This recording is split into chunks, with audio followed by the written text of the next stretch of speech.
Baik, sebelumnya terima kasih kepada Bang Muhammad Hidayat yang telah mempersilahkan saya.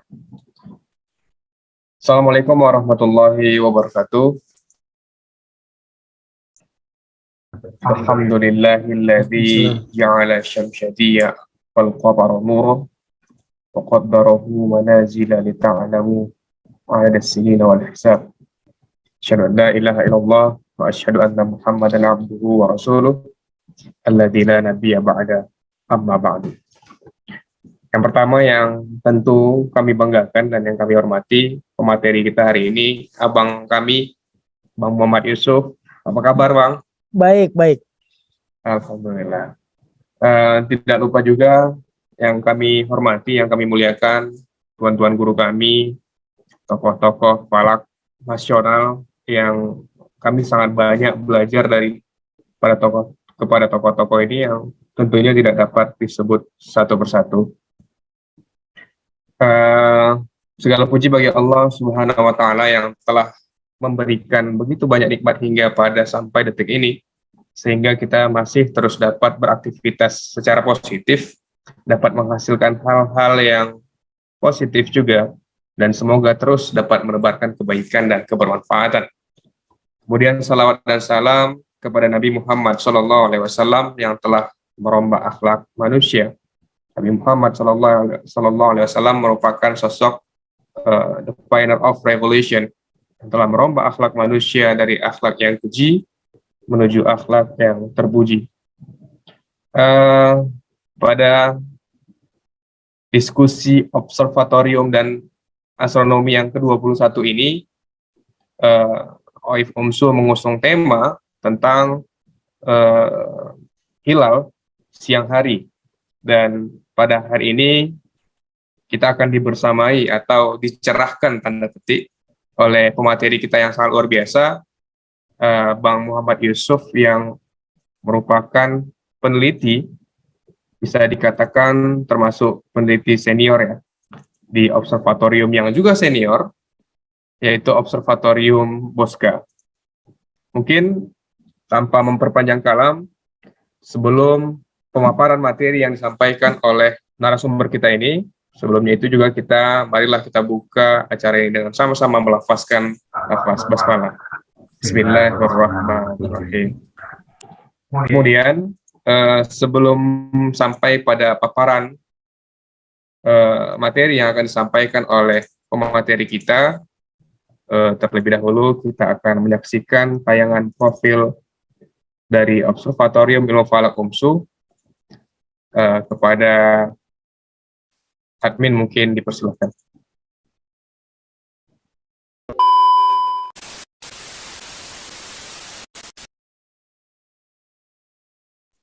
Ya, itu tadi sekilas profil tentang Observatorium Ilmu Falak Universitas Muhammadiyah Sumatera Utara. Jadi mungkin bagi teman-teman yang belum mengetahui, itu tadi sekilas profil tentang OIF UMSU. Tak lupa pula kami ucapkan selamat bergabung beserta Bapak Ibu, guru-guru kami, tokoh-tokoh, selamat bergabung di dalam doa yang ke-21 ini. Mungkin langsung saja melihat antusiasme peserta yang cukup signifikan Bang Muhammad Yusuf. Tadi dari di bawah 20 udah sampai 36 nih ya. Barangkali udah nggak sabar teman-teman ini atau peserta, guru-guru kita ini juga tidak sabar lagi mendengarkan pencerahan ya dari Bang Muhammad Yusuf ini. Kepada Bang Muhammad Yusuf, kami persilahkan dengan segala hormat. Baik. Baik. Assalamualaikum warahmatullahi wabarakatuh. Selamat pagi menjelang siang Bapak Ibu sekalian. Perkenalkan saya share screen ya. Masih belum bisa. Apakah sudah bisa terlihat? Sudah. Bisa ya? Baik. Baik, Bapak Ibu sekalian, perkenalkan lagi, nama saya Yusuf, biasanya dipanggil Pak Yusuf, Mas Yusuf, Mas Pucup, nah, macam-macam lah, bergantung teman-temannya. Sehari-hari saya bekerja di Observatorium Bosca, ITB Bandung. sebagai peneliti, meskipun sebenarnya fokus bidang penelitian saya bukan di tentang hilal. Biasanya saya mengerjakan metode deteksi bagaimana kita mendeteksi eksoplanet atau planet-planet di bintang lain, dan belakangan juga berkecimpung di dunia ekstra galaksi. Nah, meskipun demikian, ada benda yang sangat penting buat kita. Bulan itu sudah menyatu dengan peradaban manusia, bahkan perannya sangat penting bagi seluruh kehidupan di bumi. Nah, ini sebagai pembuka saja, saya boleh. Nah, ini. Jadi saya diminta oleh panitia untuk memaparkan tentang bagaimana kita mendeteksi atau melihat atau mengamati hilal sabit siang hari. Hilal siang hari ya. Tapi dalam hal ini saya akan banyak mungkin interchangeable istilahnya bulan sabit dan hilal. Jadi yang saya maksud nanti dalam pemaparan ini adalah bulan sabit yang ekstrim tipis yang dapat kita mati di siang hari. Bahwa itu namanya hilal atau apa bergantung definisi teman-teman semuanya nanti. Baik. Kalau boleh saya minta partisipasi peserta dulu, siapa yang sudah pernah melihat hilal yang di sore hari? Boleh angkat tangan mungkin? Baik, Pak Ridwan sudah, wah luar biasa. Siapa lagi yang sudah? Boleh angkat tangan, raise hand saja kalau kameranya dimatikan. Fauzan, Pak Fauzan sudah pernah. Wah, Dimas sudah pernah, luar biasa. Baik. Baik, karena yang lain belum, saya anggap belum ya. Terus terang sebenarnya saya belum pernah melihat. Baik, ada lagi. Wah, Pak Nur Sitkon sudah pernah, luar biasa. Terus terang saya tidak pernah melihat hilal di sore hari dengan mata. Mengapa demikian? Karena mata saya rabun. Jadi memang alhamdulillah saya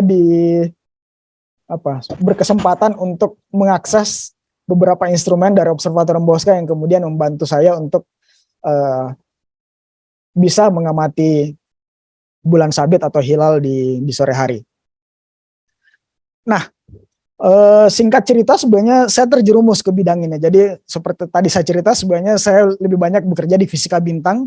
Dulu tahun 2008 itu dijerumuskan oleh bapak guru saya di Observatorium Bosca di ITB.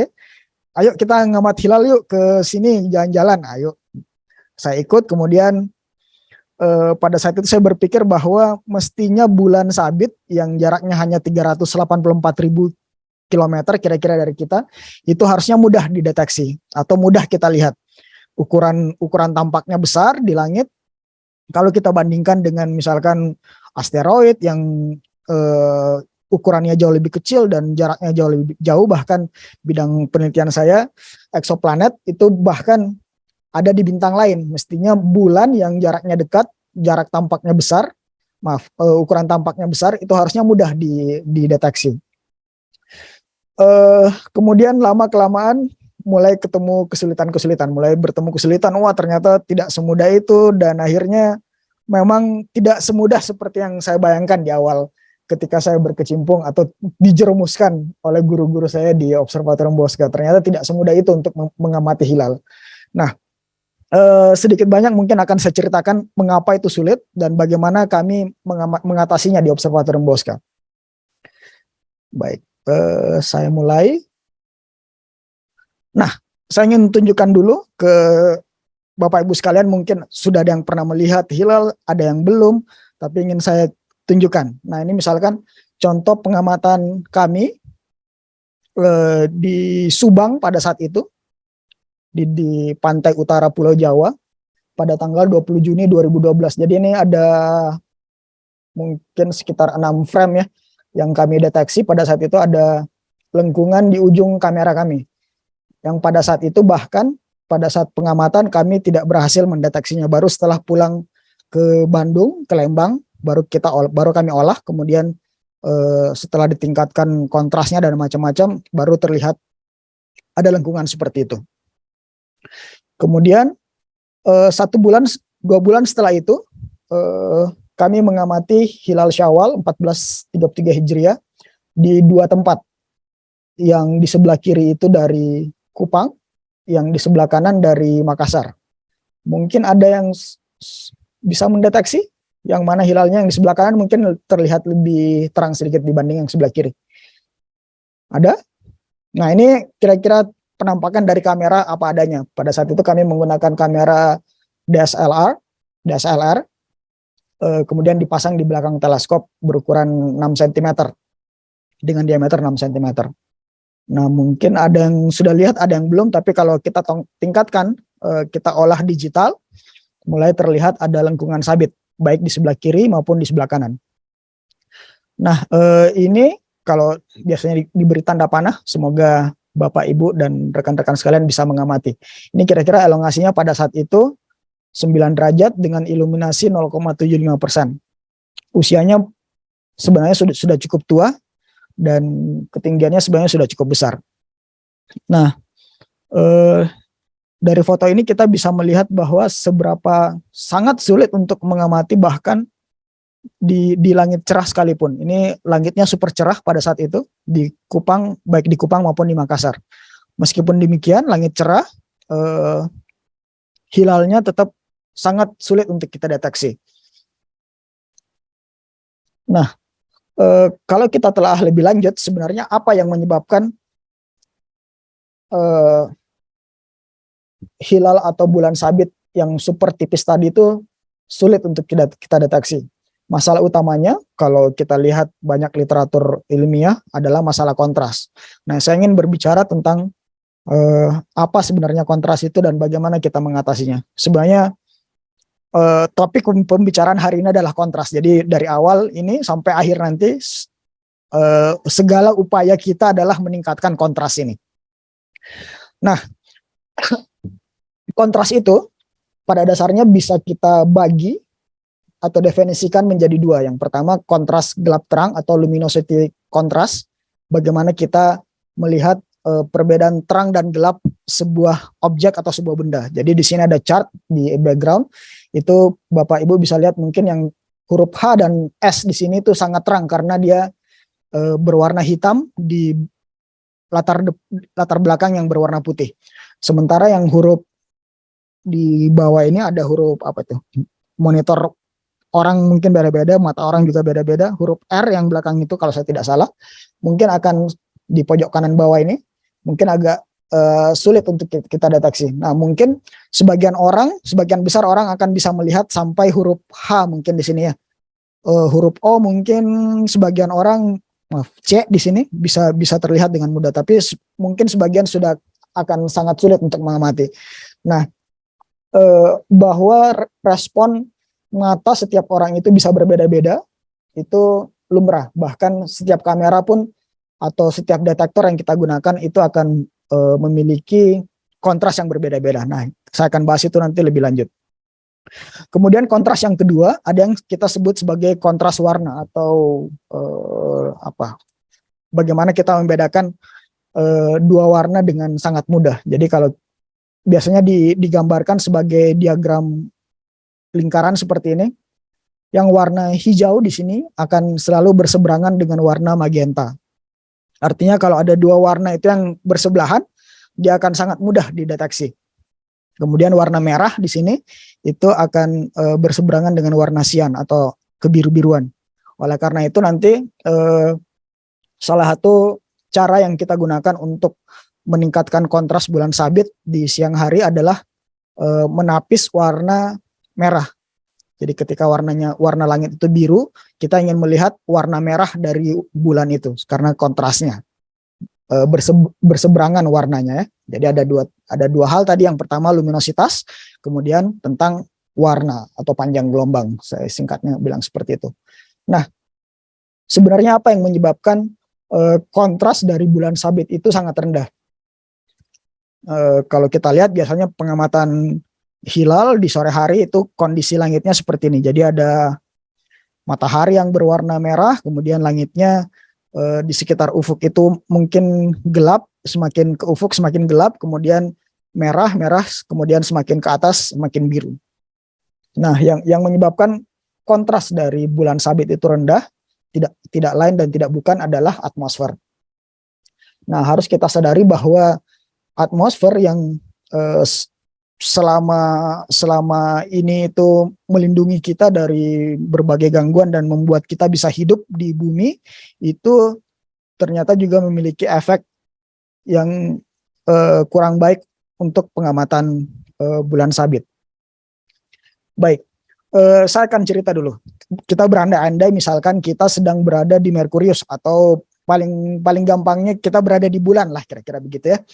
Jadi kalau kita melihat ke arah matahari ketika kita berada di bulan, karena di bulan itu tidak ada atmosfer, maka ketika kita melihat ke arah matahari, kita akan melihat lingkaran putih. Warna matahari ya, warna putih. Nah, kemudian kalau kita melihat ke arah yang lain selain ke arah matahari, kita akan melihat langit itu berwarna hitam. Mengapa demikian? Karena sinar matahari itu tidak ada yang menghamburkan. Berbeda dengan kalau kita berada di planet yang memiliki atmosfer. Misalkan di bumi ya, kalau kita melihat ke arah matahari, kita akan melihat berwarna putih mataharinya. Kemudian kalau kita melihat ke arah yang lain, kita akan melihat langitnya berwarna biru. Mengapa demikian? Karena sinar matahari tersebut yang asalnya berasal dari cahaya putih, itu dihamburkan oleh partikel-partikel dan debu dari atmosfer kita. Nah, cahaya matahari sebenarnya adalah gabungan dari berbagai warna, Magikuhibiniu, cahaya putihnya. Nah, kebetulan ketika mataharinya sedang berada di atas ufuk, itu biasanya panjang gelombang yang lebih pendek atau berwarna biru itu dihamburkan atau berinteraksi dengan atmosfer kita, itu yang menyebabkan langit kita berwarna biru. Nah, lebih jauh bisa kita telaah bahwa warna birunya langit itu bisa menggambarkan seberapa banyak polusi udara di tempat kita melakukan pengamatan. Jadi kalau kita melihat langitnya berwarna biru tua, itu menandakan bahwa partikel udara di sekitar tempat pengamatan itu jauh lebih sedikit dibanding kalau misalkan kalau kita melihat langitnya berwarna biru keputihan. Di kota-kota besar biasanya di Bandung, di Jakarta, Surabaya, dan kota-kota besar lainnya biasanya kita melihat langit itu berwarna biru keputihan. Berbeda sekali kalau kita berada di atas gunung misalkan, di tempat di mana polusi polusi udara itu jauh lebih sedikit. Maka langitnya biasanya berwarna biru tua. Nah, ini yang nanti akan mengganggu juga pengamatan kita. Semakin sedikit partikel pengganggu yang berada di lingkungan kita, itu akan semakin baik. Nah, mungkin Bapak Ibu dan rekan-rekan semua sering melihat gambar seperti ini. Gambar gunung ya, kalau gambar gunung itu biasanya gunung yang lebih dekat dengan kita itu akan jauh lebih kontras, akan jauh lebih mudah kita deteksi dibanding gunung yang berada jauh di sana. Nah, mengapa fenomena ini bisa terjadi? Kira-kira penjelasannya seperti ini. Jadi kalau kita melihat gunung, cahaya gambar gunung tersebut bisa kita deteksi dengan mata atau kamera ketika cahaya matahari atau cahaya apapun itu dipantulkan oleh gunung dan masuk ke sensor mata kita atau kamera. Nah, karena kita berada di planet yang memiliki atmosfer, maka cahaya matahari tadi ketika terpantul itu diganggu oleh partikel-partikel di atmosfer kita. Misalkan ada 3 di sini, ada 4, maka cahaya tadi itu membuat lebih rendah kontrasnya ya. Di sini misalkan ada 4 partikel. Nah, tentu saja karena partikel di udara itu tidak 4 tapi biasanya miliaran atau bahkan lebih besar, yang menyebabkan cahaya itu semakin banyak terhambur. Itulah sebabnya kalau kita melihat gunung yang dekat, karena partikel pengganggunya jauh lebih sedikit, itu menyebabkan dia lebih kontras dibanding gunung yang jauh di sana ya. Kira-kira begitu penjelasannya. Jadi semakin sedikit atau semakin pendek jalur cahayanya, jalur yang ditempuh oleh cahaya tersebut ke mata kita, semakin sedikit atau semakin kecil kemungkinannya cahaya tersebut terganggu oleh partikel di atmosfer kita. Nah, kemudian bagaimana dengan pengamatan bulan sabit atau hilal? ketika ini kira-kira gambaran bumi ya, jadi bumi itu bulat, saya tidak akan melanjutkan diskusi bumi bulat, bumi datar.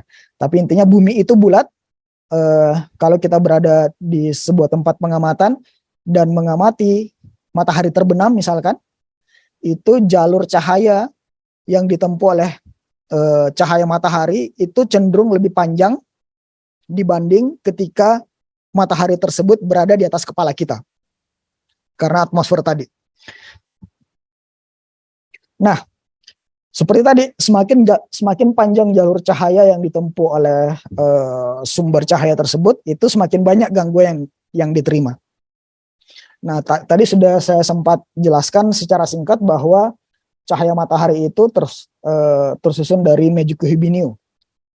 Nah, sifat fisikanya itu menyebutkan bahwa panjang gelombang yang lebih rendah atau pendek, ungu dan biru, itu lebih mudah berinteraksi dengan partikel di atmosfer kita. Itu yang menyebabkan cahaya warna langit di siang hari berwarna biru karena dihamburkan oleh atmosfer. Kemudian ketika di sore hari, karena ini sudah dihamburkan lebih banyak, maka yang tersisa ke kita adalah cahaya yang berwarna merah.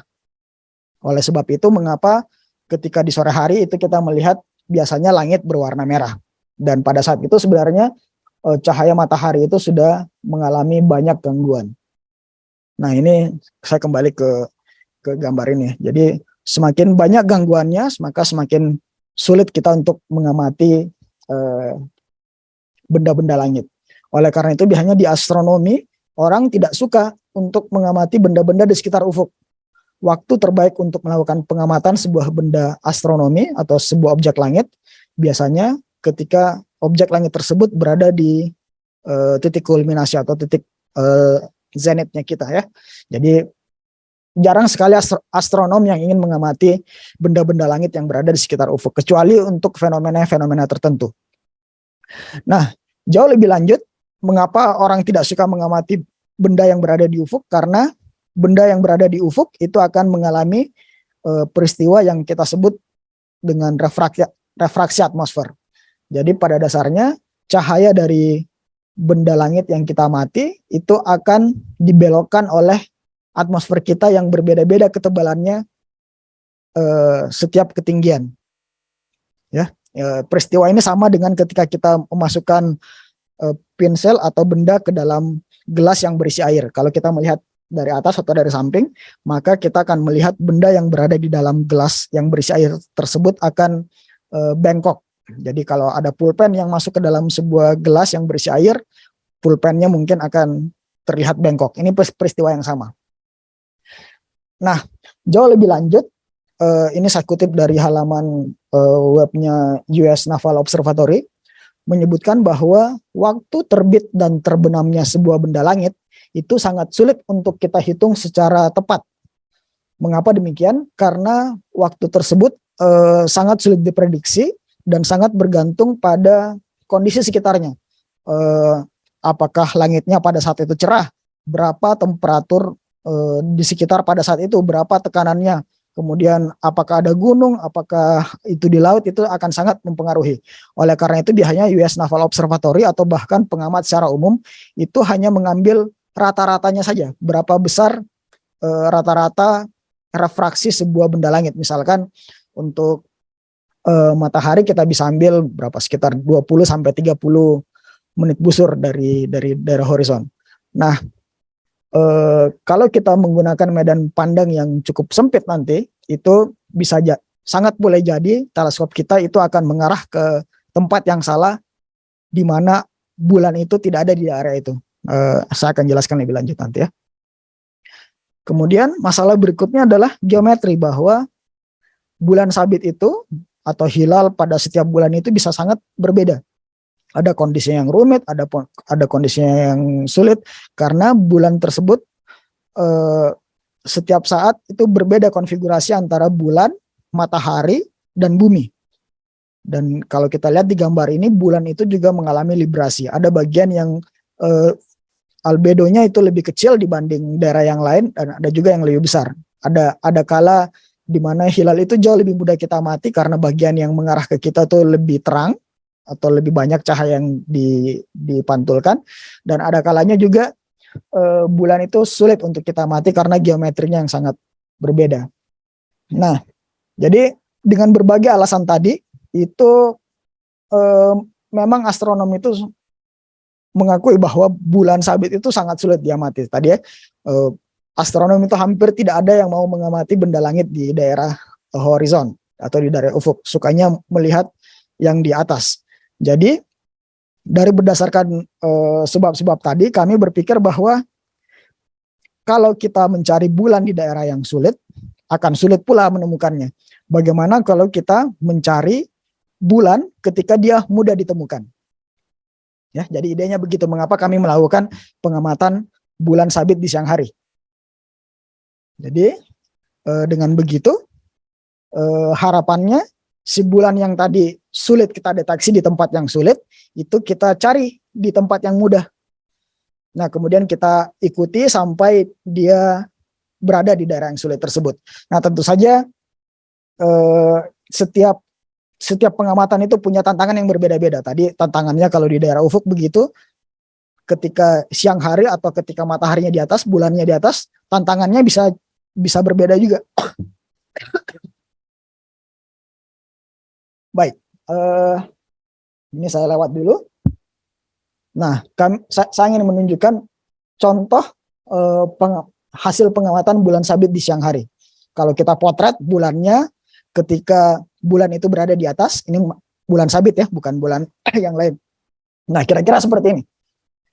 Ada rekan-rekan yang bisa lihat bulannya di mana? Tentu saja tidak ada ya, karena kalau kita lihat, kalau kita potret di langit di siang hari, ini menggunakan kamera hitam putih, maka fotonya akan terlihat seperti ini. Itu harus kita olah lebih lanjut, pengolahan datanya nanti akan saya ceritakan. Tapi kalau kita olah lebih lanjut, maka dia akan menghasilkan gambar seperti ini. Jadi ini waktu kami pertama kali eksperimen, pada tanggal 16 Agustus 2012, kira-kira jam 10 pagi. Elongasi bulan dan matahari kira-kira 9 derajat dengan iluminasi kurang dari 1%, usianya sudah cukup tua, 13 jam. Bisa dilihat ya lengkungan sabitnya. Kemudian di 1 tahun setelah itu, semakin banyak yang berkembang. Ini kami menggunakan 2 teleskop yang berbeda dengan medan pandang yang kira-kira mirip. 2 instrumen yang sama sekali berbeda, itu menggunakan teknik yang sama, ternyata hasilnya sama. Jadi yang sebelah kiri bisa dilihat lengkungan sabitnya, dan sebelah kanan juga ada lengkungan sabitnya. Ini elongasinya lebih kecil dibanding yang tadi, dan iluminasinya jauh lebih kecil dibanding yang tadi. Kemudian bahkan kami sudah bisa mengamati bulan sabit itu dari sejak dia terbit di pagi hari sampai dia terbenam. Ini misalkan pada tanggal 15 Agustus 2015, bulan sabitnya ini mungkin agak sulit terlihat di zoom, tapi semakin lama kita lihat dari jam berapa nih, jam 7:30 sampai jam 8 itu semakin mudah teramati ya. Karena semakin tinggi ini di sebelah timur, sabitnya masih telungkup seperti itu. Kemudian kalau kita ikuti terus sampai dia terbenam, ini kira-kira di sore hari seperti ini pukul 5:30 di Observatorium Bosca, kita lihat masih ada bulannya, ini masih ada, kemudian mulai ada awan, kemudian keluar dari daerah awan 18 sampai pukul 18.12 di mana bulan tersebut terbenam. Nah, ini rekor pengamatan kami dengan elongasi terdekat, di mana elongasi bulan dan matahari hanya berjarak 3 derajat 44 menit dengan usia dari konjungsi itu dari sekitar 5 jam. Nah, mana bulannya? Mungkin agak sulit kalau hanya melihat dari satu citra ya. Jadi kami sediakan videonya, ini ada di YouTube juga. Mungkin teman-teman nanti bisa cek sendiri. Jadi ada benda yang bergerak di sini. Ini adalah timelapse pengamatan dari pukul 8 pagi kira-kira sampai pukul 12 atau pukul 11 pada saat itu. Jadi kita lihat ya, ada benda yang bergerak bulan sabit ini. Kemudian yang melintas itu adalah debu sebenarnya. Jadi pada saat itu memang debu dan polen dari tanaman itu cukup banyak pada saat itu. Nah, ini bulan sabitnya. Jadi sangat tipis pada saat itu. Jadi Ini Yusuf, ya belum terputar videonya, Bang. belum terputar. Ya, emang belum diputar atau gimana? Belum kelihatan. Belum kelihatan. Sebentar, mungkin saya salah ya. Yang saya share screen itu yang mana ya? Sebentar ya. Maaf. Siap, siap, Bang. Saya hentikan dulu.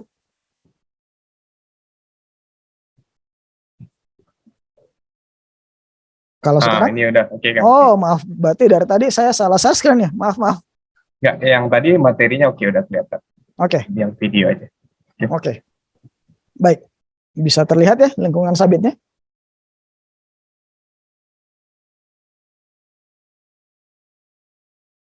Oke. Saya lanjut. Ini untuk hilal Ramadan 1438. Jadi ini salah satu yang menentukan kita puasa atau tidak ya pada saat itu. Jadi kami berhasil mengamati dari pagi hari ketika elongasi bulan itu sekitar 5 derajat sampai bulan tersebut terbenam dengan elongasi 8 derajat.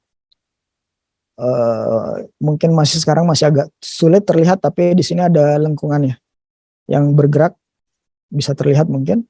Nah, ketika berbalik setelah siang hari, ini bulannya berbalik arah seperti ini.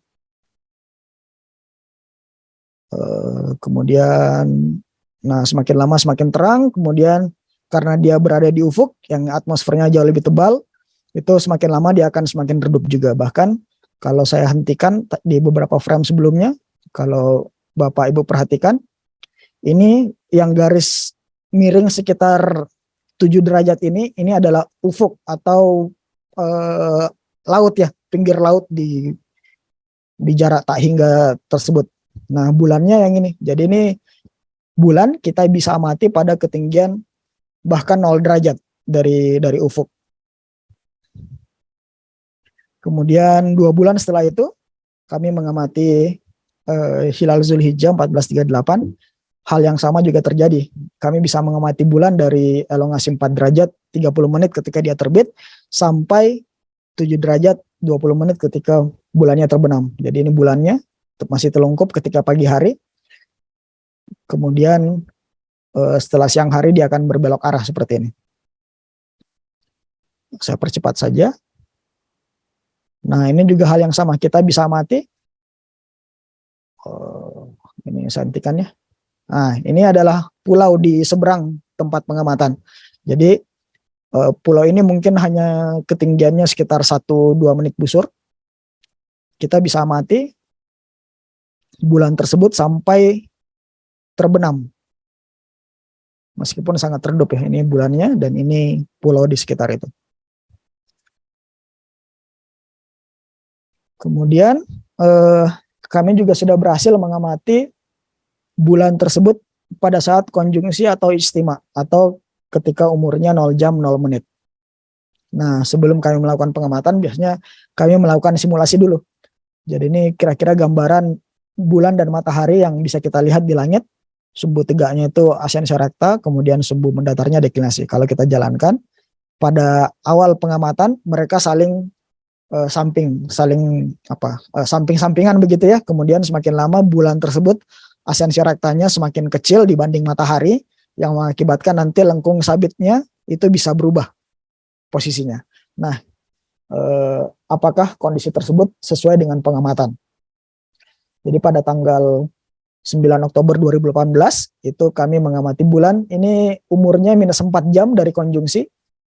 Rekan-rekan mungkin bisa lihat lengkung sabitnya yang ini sampingannya karena mataharinya berada di sebelah kanan layar lah, kira-kira begitu. Kemudian ini minus 3 jam, ini masih agak menyamping sabitnya, lengkung sabitnya. Kemudian ini minus 2 jam dari konjungsi, mulai agak ke atas ya ininya, lengkung sabitnya. Kemudian ini minus 1 jam, ini semakin ke atas lengkung sabitnya. Kemudian ini minus 15 menit, makin ke atas lengkung sabitnya, dan ini pada saat konjungsi. Jadi kita masih bisa lihat sabitnya dengan cukup jelas di situ. Nah, kemudian saya ingin membandingkan beberapa citra hilal Muharram ketika matahari terbenam atau pada saat yang terbaik di lokasi pengamatan. Jadi ini kami amati di Kupang pada saat itu bisa teramati sepanjang hari, mulai dari terbit sampai terbenam. Kemudian ini dari pengamatan Pak Hendro di Lembang, di Mahnoong, juga berhasil teramati meskipun lebih tipis penampakannya. Kemudian ini dari almarhum Joko Prasetyo di Kudus, juga berhasil mengamati lengkung sabitnya di bawah sini. Kemudian ini beberapa dari teman BMKG juga sempat teramati di beberapa lokasi. Dan ini dari Jerman. Memang kalau kita lihat ini sedikit lebih tebal dibanding pengamatan di Indonesia, sebab umurnya jauh lebih tua di Jerman ya, lebih lebih barat dibanding kita, yang mengakibatkan bulannya sedikit jauh lebih tebal dibanding yang kita amati di Indonesia. Dan ini dari Oman pada saat itu. Lalu ada dari Arab Saudi juga seperti itu bisa diteramati. Dan saya kembali ke Observatorium Bosca. Nah ini dengan umur yang lebih muda, sabit yang lebih tipis, secara ketampakan, itu kita bisa lihat ini jauh lebih baik dibanding pengamatan di Arab Saudi misalkan yang umurnya jauh lebih tua pada saat itu. Nah sekarang bagaimana kami bisa meraih gambar seperti ini? Tentu saja kan tadi karena tadi kondisinya ekstrim, instrumen dan cara pengamatannya juga harus ekstrim. Nah saya mau mulai dari teleskop. Teleskop yang kita gunakan tentu saja harus punya kualitas yang tinggi, kontrasnya harus bagus, harus bisa menghasilkan gambar yang tajam, tidak banyak cacat optik dan macam-macam. Kemudian kalau bisa diameternya tidak terlalu kecil, karena ini akan berhubungan dengan resolusi spasial yang bisa kita amati, tapi juga tidak terlalu besar. Kalau dia terlalu kecil, resolusinya terlalu kecil, tapi kalau dia terlalu besar, hamburan dari cahaya matahari atau cahaya pengganggu itu bisa besar juga. Jadi kalau misalkan kita melakukan pengamatan bulan sabit dengan teleskop dengan diameter 4 meter, saya duga kontrasnya akan jauh lebih kecil dibanding kalau kita menggunakan teleskop yang berukuran 10 cm. Kemudian tentu saja kombinasi panjang fokus dan ukuran sensor yang tepat. Intinya sebenarnya supaya bulannya tidak terlalu zoom in, atau terlalu besar perbesarannya, atau perbesarannya terlalu kecil yang mengakibatkan resolusi spasialnya nanti juga akan turun. Jadi ukuran panjang fokus dan ukuran sensornya memang harus tepat. Kita harus hitung-hitung sedemikian sehingga bulan tersebut bisa tercakup tapi juga punya resolusi yang cukup baik. Nah ini yang kami gunakan di Observatorium Bosca. Teleskop berukuran diameternya hanya 10 cm, kemudian panjang fokusnya kira-kira setengah meter. Nah kemudian kamera yang kami gunakan sebisa mungkin itu kamera yang bisa menghasilkan data digital yang tidak mengandung kompresi. Jadi sebisa mungkin RAW, bukan JPEG, bukan apa, semuanya RAW kalau bisa. Kemudian sebisa mungkin monokrom. Mengapa kami memilih monokrom? Sebab kamera monokrom itu rata-rata itu punya sensitivitas yang jauh lebih baik dibanding kamera yang berwarna. Kemudian dengan kamera monokrom kita bisa lebih fleksibel untuk mengganti filter atau penapis yang berada di depan kameranya nanti. Bisa pakai filter warna biru, bisa filter warna hijau, atau bisa yang warna yang lainnya. Kemudian kalau bisa yang tadi karena ini berhubungan dengan resolusi spasial, kalau bisa itu punya resolusi yang cukup tinggi dan frame rate yang tinggi. Artinya apa? Semakin banyak citra yang bisa kita ambil pada waktu yang singkat, itu akan semakin bagus. Oke. Nah, di grafik yang sebelah kanan ini kira-kira menggambarkan seberapa baik sensitivitas sebuah kamera. Ini kalau misalnya kita bandingkan kamera CCD dari Kodak dengan kamera Canon, itu kalau kita lihat sekilas, sumbu tegaknya adalah sensitivitas atau efisiensi kuantum. Kemudian sumbu mendatarnya adalah panjang gelombang. Kita lihat sekilas di sini sensitivitas dari kamera Canon itu jauh lebih kecil dibanding kamera Kodak di CCD. Nah, ini yang biasanya kami gunakan eh, kamera video CCD Skyres 445 dari Imaging Source. Dengan gabungan teleskop tadi, kira-kira medan pandangnya pas sekali dengan bulan, kira-kira setengah derajat kali kurang dari setengah derajat, dengan resolusi angularnya 1,4 detik busur per pixel. Ini bisa FPS-nya maksimum 30. Nah, 2 tahun belakangan kami menggunakan kamera yang ini. Meskipun dia CMOS, dia punya sensitivitas yang cukup bagus. Kelebihannya di sini itu dia punya kemampuan menangkap gambar yang jauh lebih cepat. Itu bisa sampai 170 gambar per detik pada kedalaman warna 10 bit. Nah, kira-kira gitu ya. Kemudian saya ingin cerita masalah filter. Tadi di awal saya cerita bahwa kontras itu bisa, kontras warna kita bisa gambarkan sebagai diagram lingkaran seperti itu ya. Kalau kita tadi ingat bahwa pada siang hari langit itu berwarna biru. Nah, yang berseberangan dari warna biru dari diagram tadi itu adalah warna merah. Oleh karena itu biasanya filter yang kami gunakan di sini adalah filter merah atau filter inframerah dekat.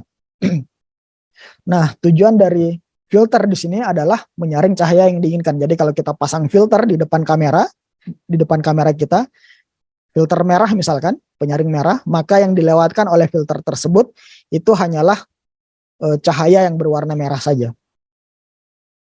Nah, kalau bisa filternya tidak terlalu kedap karena nanti berhubungan dengan sensitivitas dari kameranya. Nah, ini yang studi yang kami lakukan, sudah kami tulis pada saat itu tahun 2019. Di sini ada grafik yang menunjukkan bahwa sumbu tegaknya itu rasio kontras kira-kira, kemudian sumbu mendatarnya itu panjang gelombang. Nah, kalau kita lihat pada grafik ini, kalau kita melakukan pengamatan di siang hari, maka semakin besar panjang gelombangnya, semakin kontras pula citra bulan yang bisa kita amati. Jadi kalau kita mengamati pada panjang gelombang 7900 atau ini sudah masuk inframerah dekat, itu akan jauh lebih kontras dibanding kalau kita mengamati pada panjang gelombang ultraviolet. Nah, awalnya kami menggunakan filter fotometri Johnson Bessel pada puncak panjang gelombang kira-kira 850 nanometer, meskipun itu sering kami digugat bahwa pengamatan yang kami lakukan adalah pengamatan pada panjang gelombang inframerah yang artinya bahwa mata manusia itu tidak bisa mendeteksi bulan pada panjang gelombang tersebut. Oleh karena itu kami setahun belakangan ini mengganti filter yang kami gunakan, filter Sloan E. Kalau kita lihat di sini ininya lebih tegak, lebih terpancung gitu ya, jadi jauh lebih sensitif. Kemudian puncak panjang gelombangnya kira-kira berada pada 700 sampai 800 nanometer. Ini masih rentang mata manusia. Jadi kalau kita amati bulan pada panjang gelombang ini, sebenarnya mata manusia juga masih bisa mengamati, meskipun tidak sebaik kamera. Nah, 1 tahun belakangan kami juga berusaha mengamati bulan pada berbagai panjang gelombang secara simultan. Ini kami gunakan beam splitter di sini, di mana cahaya itu akan dipecah. Panjang gelombang yang lebih pendek itu akan dibelokkan ke atas ke kamera yang ini, sementara panjang gelombang yang lebih besar itu akan diteruskan ke kamera ini, yang menyebabkan kami bisa mengamati bulan pada 2 panjang gelombang secara bersamaan untuk membandingkan kontrasnya. Nah, saya ingin tunjukkan perbedaan bulan dengan filter dan tanpa filter. Kalau kita mengamati bulan sabit, ini bulannya bukan sabit ya, ini sudah cukup tebal, tapi sebagai perbandingan saja ini di siang hari, kalau kita ambil tanpa filter, kita foto akan seperti ini, dan kalau kita foto dengan menggunakan filter, kontrasnya jauh lebih baik. Warna latar belakangnya itu jauh lebih gelap dibanding tanpa menggunakan filter.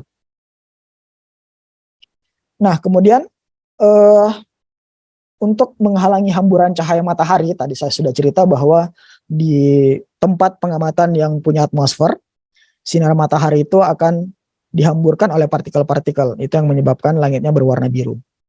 Nah, untuk meningkatkan kontras dan menghalangi hamburan cahaya matahari, kami menggunakan alat yang punya nama baffle, kira-kira seperti itu ya. Jadi intinya adalah kita ingin cahaya yang masuk ke dalam teleskop kita itu hanya berasal dari cahaya bulan. Cahaya bulan, cahaya matahari yang dipantulkan oleh bulan.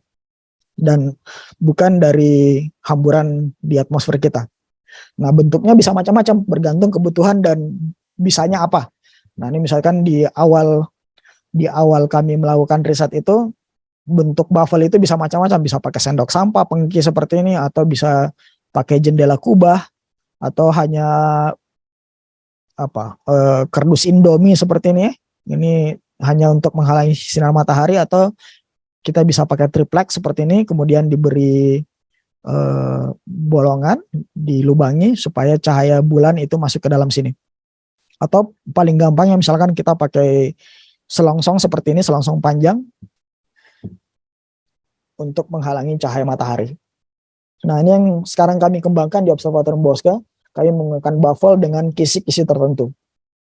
Nah, intinya jadi kalau ada sinar pengganggu yang masuk ke dalam tabung baffle, itu akan dihamburkan keluar oleh kisi-kisi ini. Kalau bisa kisi-kisinya semakin tajam semakin bagus. Gambar yang di pojok kiri kira-kira foto dari baffle yang sedang kami kembangkan. Nah, diameter dan panjang baffle itu akan sangat bergantung pada spesifikasi dari teleskop kita. Semakin besar diameternya, maka semakin panjang pula baffle yang kita gunakan untuk mengamati bulan dengan elongasi tertentu. Jadi kalau misalkan kami menggunakan teleskop 10 cm diameternya untuk mengamati bulan dengan elongasi 4 derajat, kami butuh panjang baffle kira-kira 2 meter. Nah, bentuk baffle-nya sendiri berevolusi dari tahun 2012 sampai sekarang, itu terus berevolusi. Nih, misalkan tahun 2019 kalau saya tidak salah bentuknya seperti ini. Jadi karena baffle-nya cukup panjang dan supaya dia bisa cukup kokoh, maka kami menggunakan rangka seperti ini, rangka yang menempel langsung ke mount dari teleskop. Nah, ini misalkan gambar yang paling kanan, ini kalau kita lihat ke dalam itu sangat gelap. Jadi ini yang akan membantu kita meningkatkan kontras nanti. Kemudian evolusi baffle, evolusi pemegangnya ini berevolusi juga. Ini tahun 2017 kalau saya tidak salah. Ini kami pakai pipa paralon berapa inci ini ya? 5 inci rasanya. Pipa paralon 5 inci, kemudian hanya dipegang oleh besi siku seperti ini. Kemudian ini tahun 2019 kami buat yang lebih kokoh dan baffle-nya jauh lebih ringan dari aluminium lunak. Ini beratnya mungkin kurang dari setengah kilogram kalau di total. Kemudian tahun 2020 kami buatkan untuk Aceh, observatorium di Aceh seperti ini, lebih mirip transformer ya, dengan warna biru dan merahnya. Nah, kemudian ini yang sekarang kami punya, jauh lebih ringkas dan jauh lebih ringan. Jadi ini beratnya kurang dari 1 kilogram total baffle dan pemegangnya. Nah, kemudian untuk menggerakkan itu semua kita tentu saja butuh mount dengan kualitas tinggi yang hampir seluruh mount sekarang sudah punya kemampuan go-to. Artinya bisa digerakkan secara otomatis.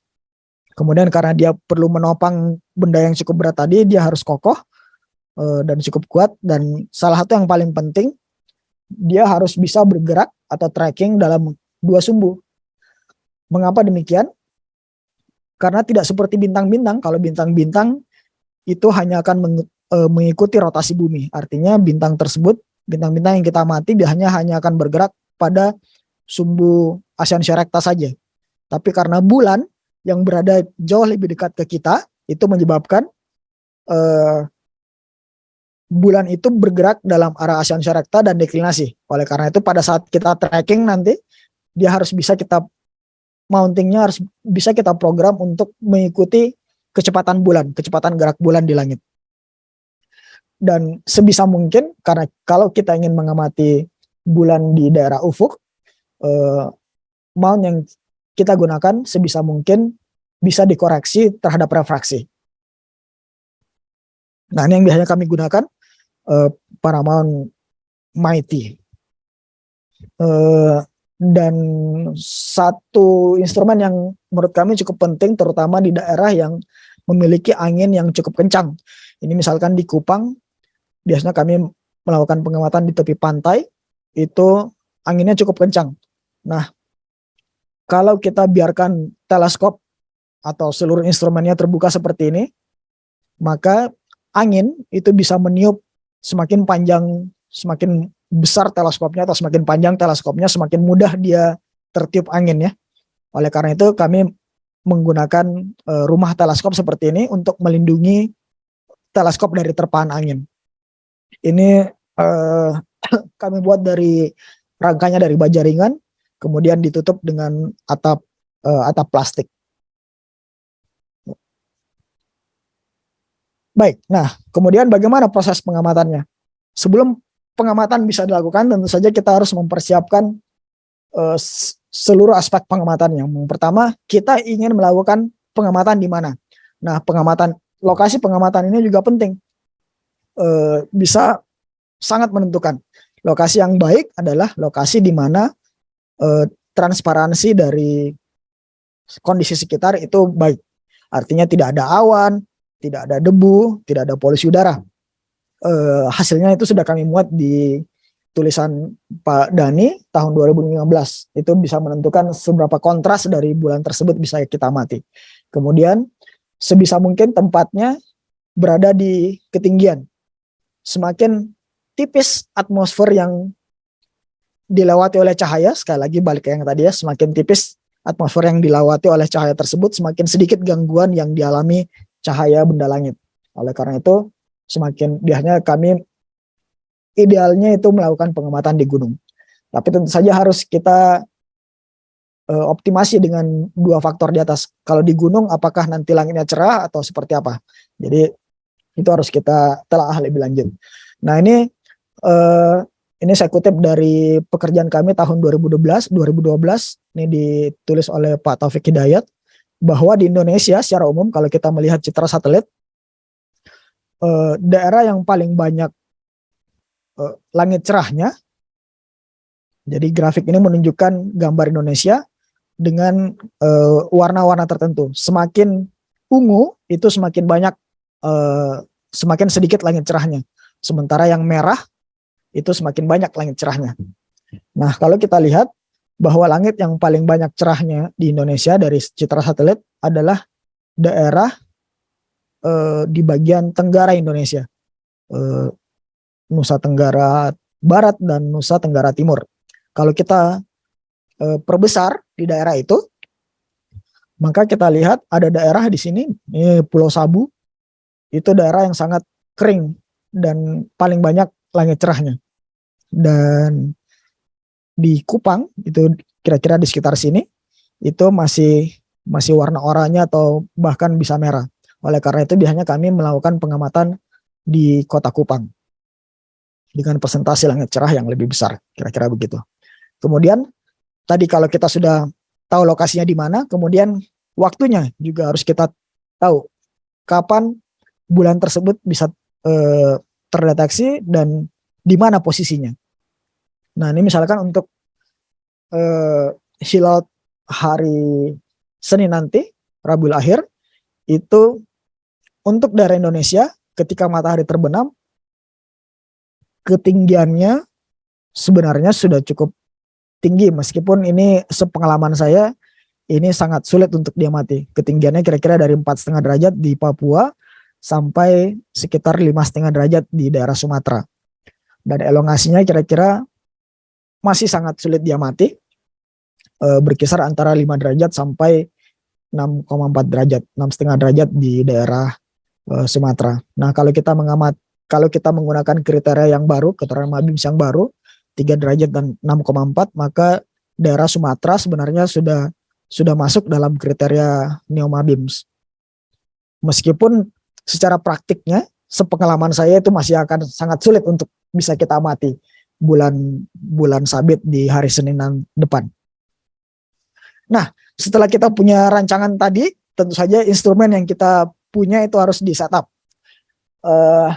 Akan sangat mudah sebenarnya kalau kita bisa mengamati di dalam kamar seperti ini, misalkan dari kamar hotel bisa mengamati bulan sabit, tapi ternyata itu hampir tidak mungkin, sebab instrumen yang kita punya itu kita harus kalibrasi.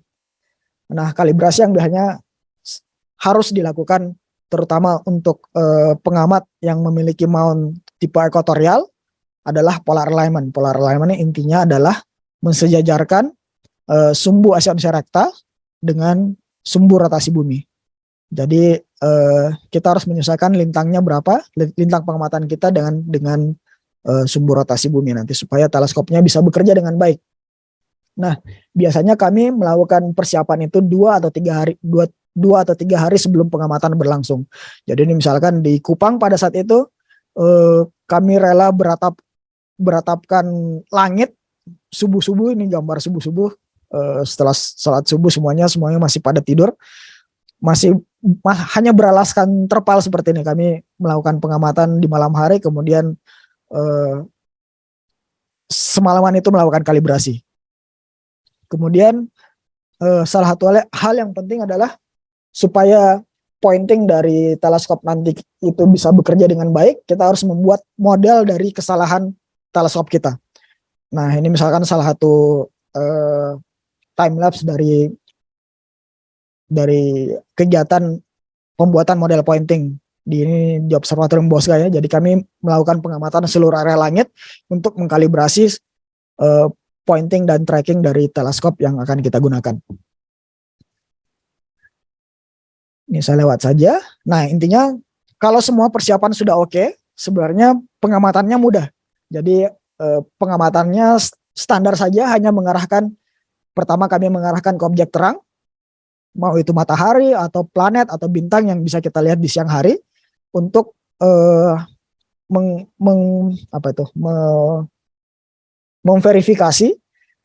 memverifikasi pointing dan fokusnya. Jadi kami mengarahkan ke objek terang, biasanya yang kami gunakan adalah bintang, kemudian kami mengatur fokusnya, lalu kami mengambil citra kalibrasi medan datar. Nah, nanti saya ceritakan lebih lanjut apa kalibrasi medan datar itu. Kemudian baru mengarahkan ke sabit bulan dan mengambil citra yang kami gunakan. Oke, setelah datanya terkumpul, lalu berikutnya adalah melakukan olah data. Nah, tadi saya tunjukkan gambar bulan yang tanpa filter dan dengan bulan dengan filter. Nah, misalkan bulan dengan filter ini kemudian kita tingkatkan kontrasnya,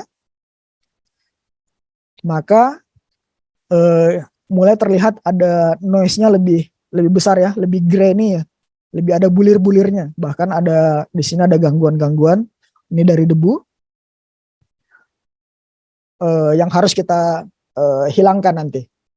Kemudian untuk meningkatkan rasio dari SNR-nya atau sinyal terhadap derau, itu biasanya citra bulan kami tumpuk dan tingkatkan kontrasnya. Kalau kita lihat perbedaan gambar kiri dan kanan, bulan yang sebelah kiri tanpa penumpukan, kemudian bulan yang sebelah kanan itu dengan penumpukan citra. Kita bisa lihat secara sekilas ini lebih tinggi sinyalnya yang di sebelah kanan dibanding yang sebelah kiri. Nah, kemudian bagaimana kita menghilangkan pola-pola debu seperti ini? Biasanya kami menggunakan citra medan datar. Jadi citra medan datar itu adalah sebuah citra di mana teleskop itu kita beri cahaya yang seragam.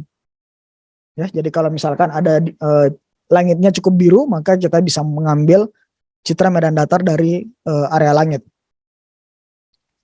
Nah, kalau kemudian itu kita masukkan ke dalam perhitungan, maka bulannya akan tampak seperti ini. Jadi jauh lebih kontras. Kemudian di sini pola debunya mulai hilang dan pola gradasinya juga hilang. Nah, kira-kira seperti tahapan secara umumnya. Jadi adalah kita mengambil citra mentah, citra mentah bulan mentah, kemudian kita bersihkan dengan menggunakan citra flat di sini, kemudian kita tumpuk citranya, lalu kita atur kontrasnya. Nah, untuk mempermudah proses dari pengambilan data ini, kami membangun sebuah software untuk mempercepat dan mempermudah pekerjaannya. Jadi ini video dari software tahun 2012 ini sudah sangat berbeda dengan yang sekarang, tapi prinsip kerjanya kira-kira masih sama. Jadi kalau kita ambil citra bulan kira-kira seperti ini, kalau masih mentah, jadi hanya abu-abu seperti itu. Lalu kalau kita tingkatkan kontrasnya dengan melakukan linear stretching, kita atur kurva-kurvanya dengan melihat histogram. Nah, di sini mulai terlihat ada lengkung sabit ya. Nah, kemudian di sini ada pola-pola debu yang bisa kita hilangkan dengan flat fill. Kemudian bisa kita tumpuk untuk meningkatkan sinyalnya. Semakin banyak jumlah citranya yang kita tumpuk biasanya akan semakin bagus. Nah, tentu saja ini sangat berhubungan dengan seberapa baik teleskop kita bisa tracking. Nah, biasanya untuk citra bulan sabit yang ekstrim, kami butuh setidaknya 300 sampai 500 gambar untuk mendapatkan sinyal yang cukup bagus. Baik, lalu sebagai kesimpulan, saya ingin bercerita bahwa penggunaan teknologi pencitraan dalam hal ini itu sangat bermanfaat bagi pengamat bulan sabit atau pengamat hilal. Mengapa demikian? Karena citra dan metadatanya, berapa temperatur pada saat itu, berapa posisi fokusnya, berapa kelembapannya, bagaimana kondisi langitnya, itu merupakan dokumentasi yang sangat berharga untuk penelitian-penelitian selanjutnya. Kemudian tentu saja kalau kita menggunakan, kita bisa menangkap citra bulan sabit, itu jauh lebih objektif dan kredibilitasnya jauh lebih baik dibanding hanya laporan hilal terlihat atau tidak terlihat, karena bisa kita lihat bersama. Selama metode dan prosesnya itu bisa kita telusur, maka itu akan jauh lebih objektif dibanding hanya menggunakan pengamatan dengan mata. Kemudian tentu saja kalau hasilnya kita sebarkan ke masyarakat luas melalui streaming atau fotonya disebar, itu dapat diikuti oleh banyak orang. Ini kami sudah tulis di tahun 2010. Kemudian teknologi pencitraan tadi itu dapat mengkompensasi cuaca yang kurang ideal. Jadi kalau misalkan masih ada awan-awan tipis, itu biasanya untuk elongasi bulan di atas 6,5 derajat, itu masih bisa kita perbaiki citra bulannya. Dan yang terakhir, tentu saja keberhasilan penggunaan teknologi pencitraan itu membuktikan akurasi dan ketepatan perhitungan kita. Jadi tadi misalkan simulasi ketika istima itu atau konjungsi itu persis dengan pengamatan. Nah, tentu saja nanti perhitungan dan hasil pengamatan itu bisa saling mengkoreksi. Saya rasa begitu teman-teman. Mungkin kita akan lebih baik jika kita berdiskusi lebih lanjut. Baik, saya kembalikan ke moderator. Siap, terima kasih kepada Kang Ucup ya yang telah menyampaikan materi tentang hilal di siang hari, baik itu secara teknis dan tentunya banyak informasi dan ilmu yang kita dapatkan dari materi yang oleh Kang Ucup. Agar lebih menarik dan semakin terserap kali ya buat teman-teman yang ingin bertanya, bisa dituliskan di kolom chat atau juga dapat menggunakan fitur raise hand mungkin biar terlihat oleh host. Ada dari Fauzan ya. Oke, Fauzan, silakan diaktifkan audionya. Mungkin kalau ingin bertanya atau ditulis di kolom chat. Oke. Terima kasih Mas Roy. Saya mohon maaf nggak bisa ngaktifin kamera ya Mas. Kenalin, saya Fauzan dari mahasiswa ITERA.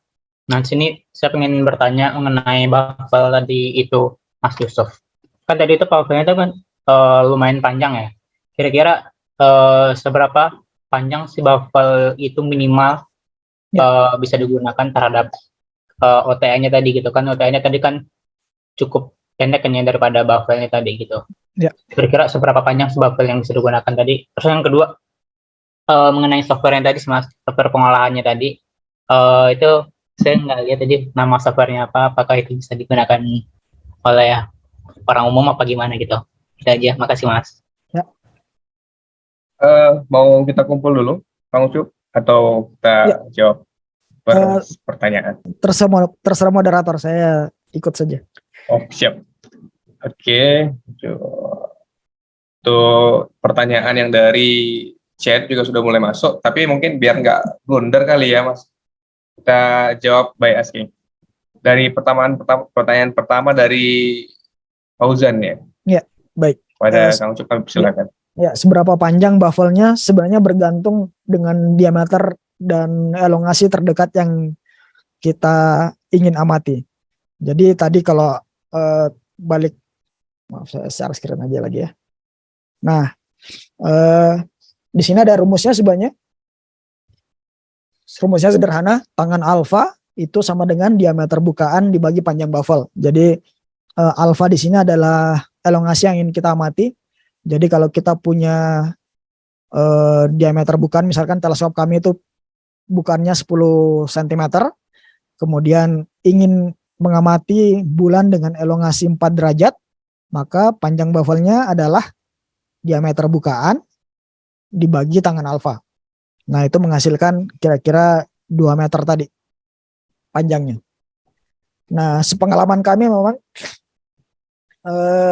kalau kami menggunakan baffle saja, hanya selongsong baffle saja, itu tidak serta-merta meningkatkan kontras. Jadi bahkan bisa memperparah kontrasnya kalau kita tidak beri kisi-kisi seperti ini. Jadi selain panjang tadi, di dalamnya juga harus kita beri kisi-kisi seperti ini supaya sinar matahari yang masuk itu terpantul keluar. Kalau tidak ada kisi-kisi, justru nanti akan memperburuk keadaan kontrasnya. Oke, itu pertanyaan yang pertama. Kemudian pertanyaan kedua tentang software tadi ya. Apakah softwarenya dapat diakses? Nah, sayang sekali belum bisa diakses. Tapi kalau misalkan mau menggunakan, misalkan nanti boleh email saya atau kontak saya secara personal di luar forum.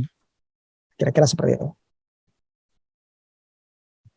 Ya, untuk kontak dari Kang Yusuf ya, mungkin nanti teman-teman bisa langsung ke Kang Ucup atau juga bisa melalui tim WIFI ya, biar bisa kami bagi kontak beliau. Oke, kita masuk ke pertanyaan selanjutnya. Ada dari Bapak Muhammad Ridwan Hidayat yang lagi angkat tangan. Baik, langsung saja kami persilakan Pak Ridwan. Oke. Assalamualaikum warahmatullahi wabarakatuh. Waalaikumsalam. Terima kasih kesempatan yang diberikan dan luar biasa penyampaian dari Kang Ucup ya, sangat menginspirasi. Dan dulu saya pernah ikut konferensi internasional hilal di Abu Dhabi ya, dan di sana bersama dengan Muhammad Odeh ya. Di sana ada perwakilan juga dari Jerman dan mereka membuat teleskop khusus hilal dan dipasang di Oman. Dan saya lihat ini yang di ITB ini di Bosya luar biasa ya perkembangannya, dan sudah sampai ke tahap yang membanggakan gitu ya. Dan kita bangga bahwa di kita pun sudah mampu untuk melakukan itu dan lebih bagus dari yang di Jerman itu. Yang kedua, saya ingin bertanya mengenai spektrum hilal ya, yang diamati oleh tim Bosya, yang tadi ada gambarnya, itu di altitude berapa dan pada pukul berapa gitu ya, dan apakah pernah dilakukan riset spektrum dari zenith sampai ke ufuk ataupun ke horizon gitu ya, untuk mengetahui jendela spektrum yang sangat sesuai dalam pengamatan hilal. Yang ketiga, apakah sudah melakukan pengamatan dalam panjang gelombang hiperspektral gitu ya, jadi bukan multispektral lagi tapi hiperspektral, yang mana bisa kita gunakan alat seperti spektroskop ataupun spektrograf. Ya, itu mungkin pertanyaan saya, atau nuhun. Baik, terima kasih kepada Bapak Muhammad Ridwan atas pertanyaannya. Barangkali mau langsung dijawab, Kang Ucup? Baik. Nah, tadi saya menunjukkan spektral yang ini ya. Ini kalau saya tidak salah pengamatannya siang hari Pak, pukul 10 atau 11 siang. Oke. Dengan ketinggian kira-kira di sekitar zenit. Jadi memang cukup tinggi. Nah, kemudian apakah kami sudah pernah melakukan sampai dari zenit sampai ufuk gitu? Nah, itu yang rencana akan kami lakukan. Jadi tepat sekali Pak Ridwan, ini persis yang akan kami lakukan. Mantap, mantap. Ya, jadi kalau ini hanya spektral untuk daerah zenit, akan sangat boleh jadi perilaku spektralnya nanti akan berbeda ketika di ufuk. Nah, itu yang kami ingin lakukan. Kemudian tadi apakah sudah pernah melakukan hyperstep spektral? Belum pernah Pak. Jadi memang itu rencana selanjutnya. Masih panjang nih, untuk selesai masalah ini masih panjang sekali sepertinya. Jadi ya semakin banyak orang yang bisa kontribusi, mungkin kalau kami di Observatorium Bosca langitnya agak kurang mendukung untuk di daerah ufuk, bisa dibantu oleh pengamat yang lain di tempat lain.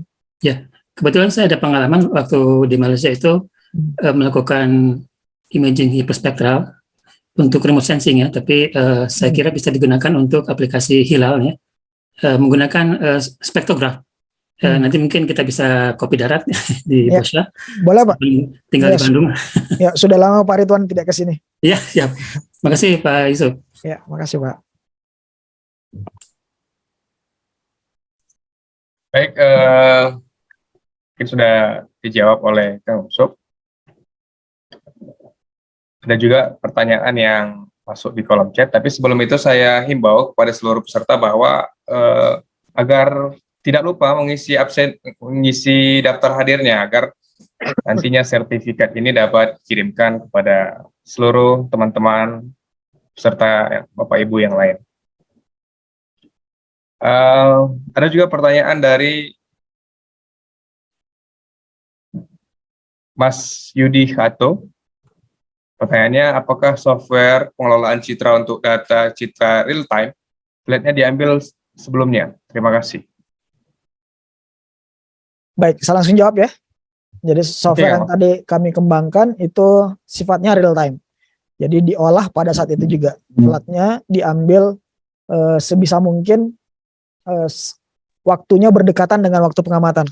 Jadi kalau saya ingin mengambil sekarang misalkan citra bulannya, maka 2 menit atau 3 menit sebelumnya itu sambil citra flatnya dulu. Jadi se-real time itu, Mas Yudiakto. Oke, mungkin sudah terjawab ya Mas Yudiakto. Kita lanjut ke pertanyaan selanjutnya dari Mas Ahmad Hidayat. Untuk software pengambilan citra melalui kamera tadi, apakah digunakan khusus untuk institusi atau lembaga, atau telah dibagikan secara free? Ya, untuk sementara yang sudah mengakses itu hanya beberapa institusi, ada Kemenak, ada Bosca, dan beberapa yang lain rasanya, tapi belum free. Sementara karena waktunya cukup banyak memang kami gunakan untuk itu. Jadi sementara belum free. Didoakan saja supaya bisa free ya. Ada juga tadi peserta yang nanya, bisa minta link video recordnya. Seperti yang sebelum-sebelumnya teman-teman, bahwa setiap diskusi observatorium dan astronomi yang dilakukan oleh OIFOMSU itu akan direcord dan akan diupload di YouTube. Jadi kita semua dapat mendengarkan materi-materi yang berlangsung setiap doa tanpa perlu takut akan tidak dapat mengaksesnya, karena kita akan upload di YouTube OIFOMSU. Mungkin ada teman-teman yang lain atau Bapak Ibu atau peserta yang lainnya yang ingin bertanya. Satu lagi mungkin, kalau boleh. Ada dari mana? Saya.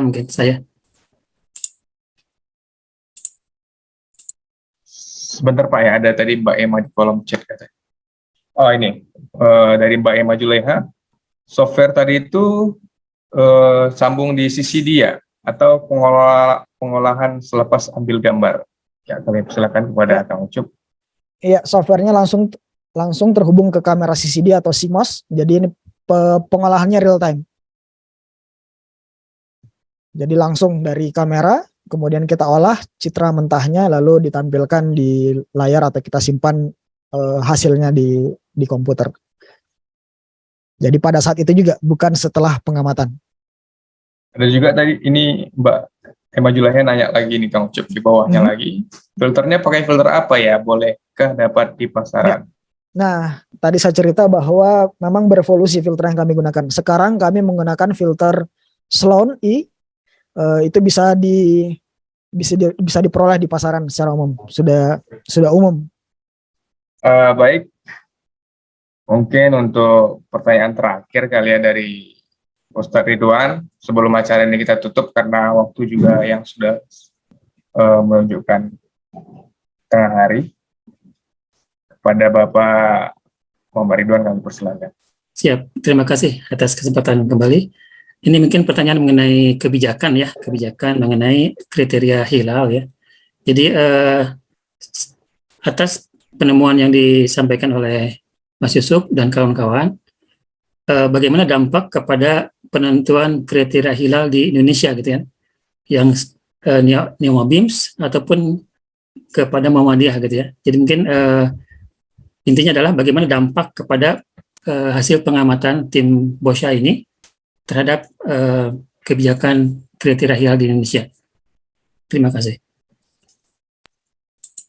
Ya, baik Pak. Itu pertanyaan yang mengena sekali langsung. Jadi memang ujung-ujungnya sebenarnya dampaknya adalah kriteria visibilitas hilal.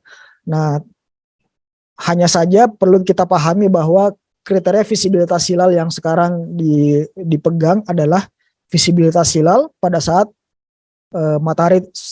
setelah matahari terbenam. Nah, sementara pengamatan yang kami lakukan itu kebanyakan memang masih di daerah zenit. Nah, sepanjang kami melakukan pengamatan, memang kami belum pernah mengamati bulan atau hilal dengan elongasi lebih rendah dari 6,5 derajat ketika berada di ufuk. Nah, tentu saja, tapi ini belum menutup kemungkinan bahwa kami bisa melakukan atau kita bisa melakukan pengamatan di bawah elongasi tersebut. Jadi perlu diingat bahwa hilal itu hanya terjadi 12 kali dalam sebulan, dalam 1 tahun, dan tidak semua hilal itu berada elongasi yang lebih kecil daripada 6,5 derajat. Jadi kalau saya ini tinggal menunggu waktu saja sebenarnya. Jadi sangat boleh jadi nanti kriterianya memang harus kita koreksi lagi. Mungkin bisa jadi lebih kecil atau lebih besar, tapi dugaan saya elongasinya makin lama akan makin kecil. Ya, terima kasih, Mas. Ya, makasih Pak. Baik, mungkin ada beberapa lagi pertanyaan yang masuk ke dalam kolom chat yang menurut saya ini terkait pertanyaan-pertanyaan teknis ya, yang barangkali bisa langsung dihubungi Kang Ucup mungkin di luar forum, karena waktu kita juga terbatas ya Kang Ucup ya. Ya. Mungkin ada closing statement atau kesimpulan yang ingin Kang Ucup sampaikan terkait materi dan setelah dari proses tanya jawab tadi, Kang Ucup. Iya, jadi kalau saya melihatnya bahwa harusnya perkembangan teknologi itu semakin membantu kita untuk memecahkan masalah-masalah yang tidak trivial ya. Jadi memang harapannya semakin lama itu akan masalah yang ada sekarang bisa terpecahkan oleh teknologi. Tapi tentu saja dengan adanya teknologi juga ada tantangan-tantangan baru. Nah, ini kita harus bekerja sama dari sains, baik dari segi sains maupun fikihnya nanti menentukan apakah masalah ini cocok untuk solusi yang ditawarkan. Saya kira begitu. Baik, terima kasih kepada Kang Ucup yang sudah membersamai kita, sudah mencerahkan kepada kita terkait hilal di siang hari dengan cukup banyak bakteri yang dapat kita serap. Yang disampaikan metode cara pengambilan dan pengelolaan teknologinya, termasuk bagaimana kita mengelola file yang itu dari RAW dahulu, upayakan jangan JPEG, juga kita gunakan monokrom supaya karena ya detailnya lebih kelihatan gitu Kang Ucup ya. Betul. Dan lain sebagainya. Dan buat teman-teman mungkin yang tadi ada baru terakhir masuk, agar tidak berkecil hati mungkin ya, nanti kita akan upload video ini di YouTube OIF UMSU, jadi teman-teman jangan lupa mampir ke channel YouTube OIF UMSU. Mungkin sekian saja, saya moderator pada hari ini, Renanda Sinaga, tim media sosial OIF UMSU, mengucapkan terima kasih atas seluruh antusiasme, seluruh partisipasi dari peserta semua, dari guru-guru kami, dari tokoh-tokoh astronomi nasional, falak yang tidak bisa kita sebutkan satu persatu. Masuklah kita ke akhir acara.